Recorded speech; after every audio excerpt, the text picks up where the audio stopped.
اگر بتوانید مشکلی را به وضوح بنویسید، آن را تا نیمه حل کرده اید.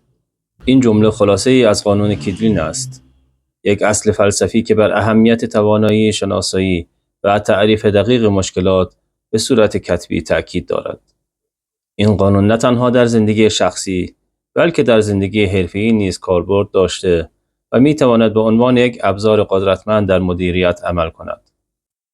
اما آیا واقعاً میشه با نوشتن مشکل نیمی از مشکلمون را حل کرد؟ در واقع قانون کیدلین دو جنبه داره. جنبه اولش اینه که گام‌های کلیدی برای پیروی از قانون کیدلین رو باید یاد بگیرید. و جنبه دومش اینه که اگه شما از این فرمول استفاده نکنید، در واقع مشکلتون 2 برابر میشه و 2 برابر دیرتر به نتیجه خواهید رسید. به یک ویدیوی دیگه از کانال ققنوس خوش اومدید. اگه به دنبال راه‌های موفقیت از جمله راه‌های فیزیکی و متافیزیکی هستید، بهتون توصیه میکنم حتما کانال من را سابسکرایب کنید و زنگوله را فعال کنید تا به محض آپلود ویدیو جدید از اون مطلع بشید. و اینکه چطور میتونید با نوشتن مشکل نیمی از مشکلتون رو حل کنید. تا آخر ویدیو همراه من باشید تا بهتون توضیح بدم. قول میدم چند دقیقه بیشتر وقتتون رو نگیرم. گام‌های کلیدی برای پیروی از قانون کیدلین عبارت است از: 1. شناسایی مشکل.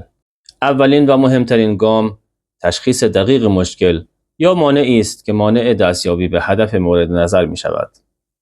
2. تعیین علل ریشه‌ای. پس از شناسایی مشکل باید به دنبال علت اصلی آن بود. این مشکل از کجا نشأت می گیرد و چه تأثیری دارد؟ 3. نوشتن واضح. بیان واضح و ساده مشکل اهمیت دارد تا بتوان به راه حل‌های مناسب دست یافت. با توجه به چند بعدی بودن این قانون، کیدلین را میتوان در حوزه‌های مختلف کسب و کار استفاده کرد. 4. تعریف و تحلیل مشکلات. این قانون به شناسایی و تعریف دقیق مشکلات کمک می‌کند که این امر پایه‌ای برای یافتن راه حل‌های مؤثر است.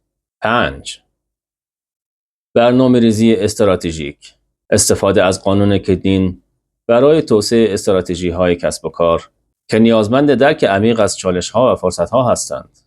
6. توسعه محصول. کمک به تیم‌های توسعه برای فهم بهتر نیازهای مشتری و مشکلاتی که محصول قصد حل آن را دارد. 7. تصمیم‌گیری‌های مدیریتی. فراهم کردن یک چارچوب برای تصمیم‌گیری‌های مدیریتی که نیاز به تحلیل دقیق وضعیت دارند.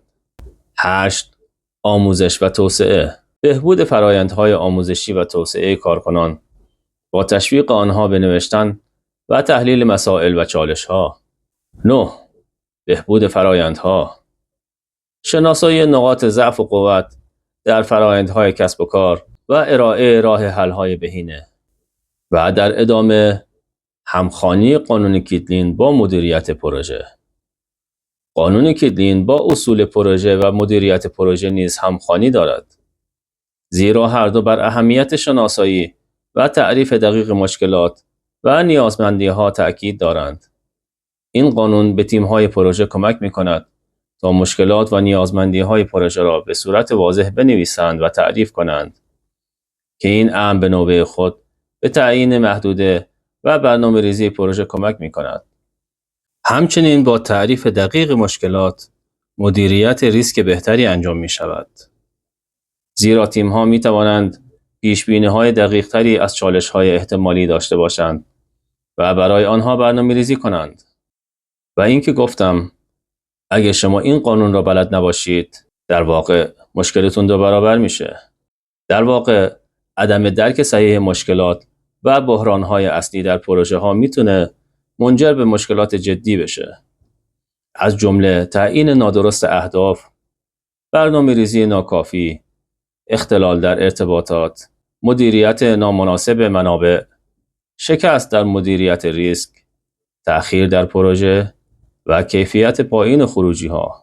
درک صحیح مشکلات برای موفقیت پروژه‌ها حیاتی است و می‌تواند از بسیاری از مشکلات جلوگیری کند و متناسباً یادگیری مهارت‌های نرم برای مدیران پروژه نیز می‌تواند بسیاری از مشکلات آنها در زمان اجرای پروژه‌ها و تعامل با ذی‌نفعان مختلف ممانعت نماید. پس میشه نتیجه گرفت که قانون کیدلین یکی از راه‌های برنامه‌ریزی برای مشکلات هست. چه مشکلاتی که برای ما پیش اومده و چه مشکلاتی که در آینده برای ما پیش خواهد آمد. مثل مشکلات پروژه‌ای.